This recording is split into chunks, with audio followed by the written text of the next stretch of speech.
Nikamuuliza governor Malombe wa Kitui kwa mfano, awakaribisha hawa, akaribishe rais wa jamhuri, lakini mimi mwenyewe siwezi kufika huko, lakini akona idhini kabisa kufanya lolote ambalo, because ni haki washirikiane at that level, the two governments. Mtazamaji wa Janja la Mjini TV, tukirejelea katika siasa za Jamhuri ya Taifa la Kenya, ningetaka haswa tuzungumzie kuhusiana na ziara ya Rais William Ruto ambayo mpaka sasa inaendelea katika sehemu za Ukambani. Ni jambo ambalo limewaacha wengi vinywa wazi baada ya kuwaona viongozi kutokea katika chama cha Wiper ambacho kinahusishwa na kinara wake ambaye ndiye Kalonzo Musyoka, anayetajwa kuwa mwaniaji wa urais kupitia tiketi ya upinzani ijapo katika uchaguzi mkuu mwaka 2027.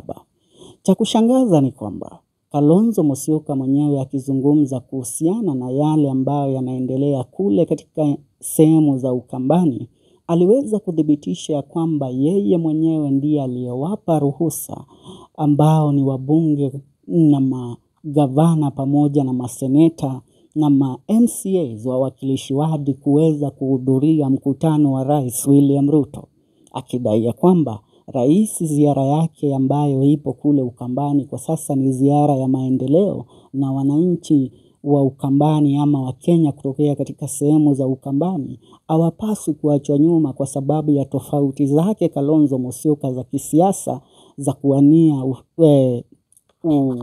urais katika siasa za mwaka 2027, kuweza kuzuia wananchi wale kumkaribisha Rais William Ruto katika maeneo ya Ukambani.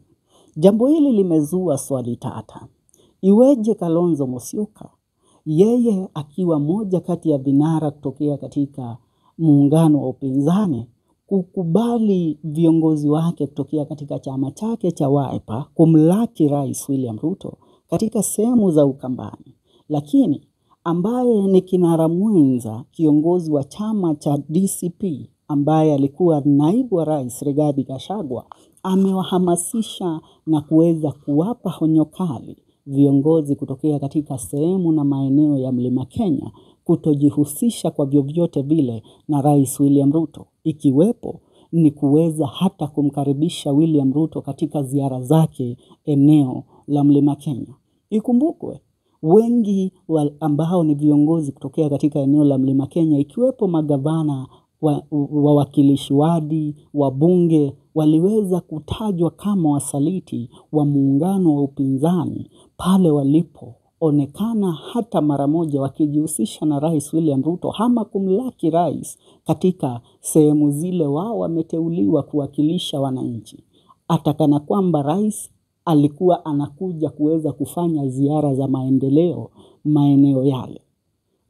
Wananchi viongozi hawa ambao ni wa kutokea katika kambi la Gachagua waliweza kutajwa na kuweza kutukanwa sana kwenye mitandao ya kijamii kwa kuonekana tu wanajihusisha na Rais William Ruto.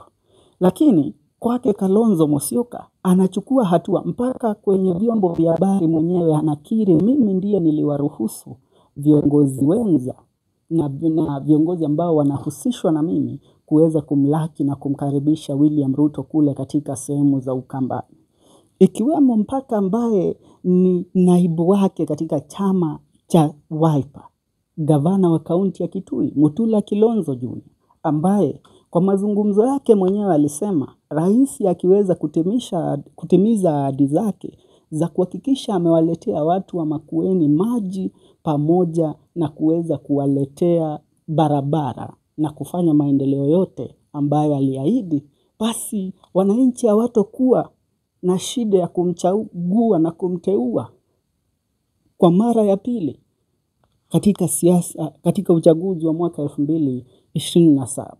Sasa hili limezua mazungumzo hasa kutokea katika viongozi ambao wanahusishwa na serikali ya Jamhuri ya Muungano na serikali ya taifa la Kenya, wale ambao ni wa kutokea katika eneo la Mlima Kenya. Ningetaka haswa kusoma ujumbe wa ambaye ni mwakilishi wa kina mama katika kaunti ya Murang'a, Betty Maina. Huu ndio uliokuwa ujumbe wake Betty Maina kulingana na yale ambayo yanaendelea kule Ukambani. Alisema hivi: where cousins are attending the president's development tour in Ukambani, but when Mount Kenya MPs attend, they are called traitors.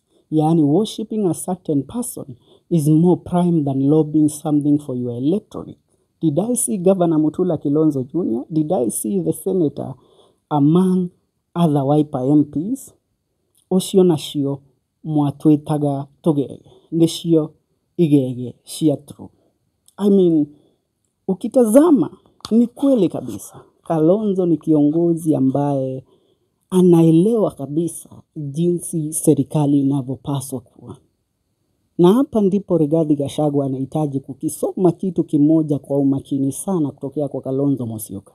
Hata ingawa mna tofauti na mnaupinga uongozi huu, ijapo ni wakati ambapo maendeleo yanaletwa katika sehemu za kwenu ama katika eneo lenu la Mlima Kenya, wewe kama kiongozi upaswi kuwatishia na kuwapa honyo viongozi wateule kutomlaki rais.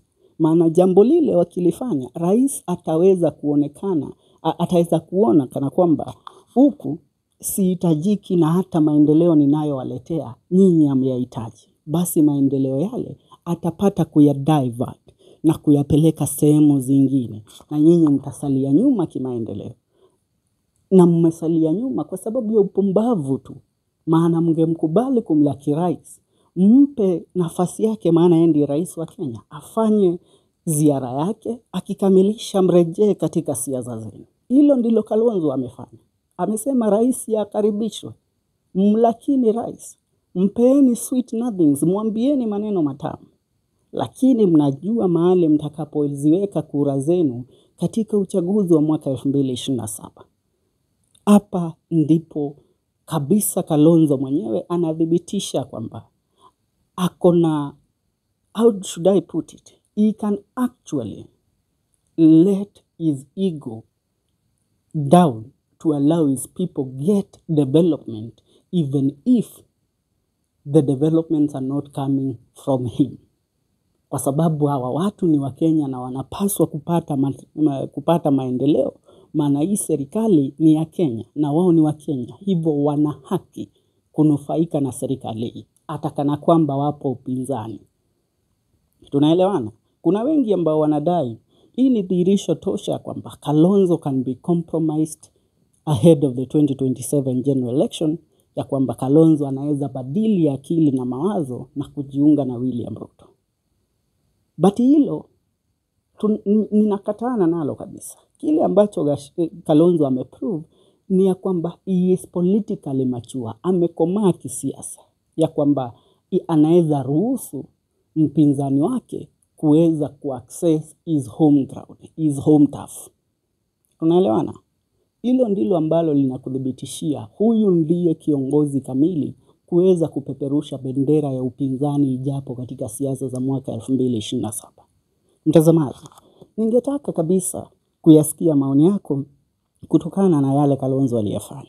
Achia maoni hapo tuweze kuzungumza na kuongea hivyo, na kusihi usisahau kusubscribe ndani ya hii channel ya kwetu ya Janja la Mjini TV. Chukua tu dakika moja ama sekunde 3-4 hivi kubonyeza kidunde cha subscription, ndipo uendelee kuenjoy video zetu.